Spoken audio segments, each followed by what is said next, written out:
قدیم ہندوستان کی سرزمین میں ایک ایسا افسانہ ملتا ہے جو ہمیں حقیقی تبدیلی کے جوہر سے روشناس کراتا ہے۔ یہ کہانی ہے ایک ایسے چوہے کی جس کا دل خوف سے لرزاں تھا۔ یہ چوہا بلیوں کے خوف سے ہر لمحہ پریشان رہتا تھا۔ اس کی زندگی ایک مسلسل اضطراب کا شکار تھی۔ اس کی حالت زار دیکھ کر ایک مہربان جادوگر کا دل پسیج گیا۔ اس نے اپنی قوت سے چوہے کو ایک طاقتور بلی میں تبدیل کر دیا، مگر افسوس بلی بننے کے بعد بھی اس کا خوف ختم نہ ہوا۔ اب وہ کتوں سے ڈرنے لگا۔ جادوگر نے باری باری اسے کتا اور پھر ایک دھاڑتا ہوا شیر بنا دیا۔ ہر بیرونی تبدیلی کے ساتھ اس کی ظاہری طاقت تو بڑھتی گئی، لیکن اس کے اندر کا خوف بدستور موجود رہا۔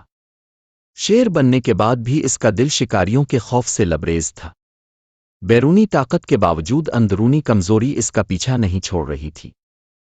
یہ دیکھ کر جادوگر نے ہتھیار ڈال دیے۔ اس نے چوہے کو اس کی پہلی شخصیت پر واپس کر دیا اور گہری نظروں سے دیکھتے ہوئے کہا، میں کچھ نہیں کر سکتا کیونکہ تمہارے پاس چوہے کا دل ہے۔ جادوگر کے الفاظ گہرے اور سچ تھے۔ اگر تم بدلنا چاہتے ہو تو پہلے اپنے دل سے شروع کرو۔ یہ کہانی ہمیں سکھاتی ہے کہ حقیقی تبدیلی اور ترقی کا سرچشمہ ہمارے اندر ہے۔ بیرونی حالات اشکلیں ہمارے اندرونی خوف اور اضطراب کو ختم نہیں کر سکتی۔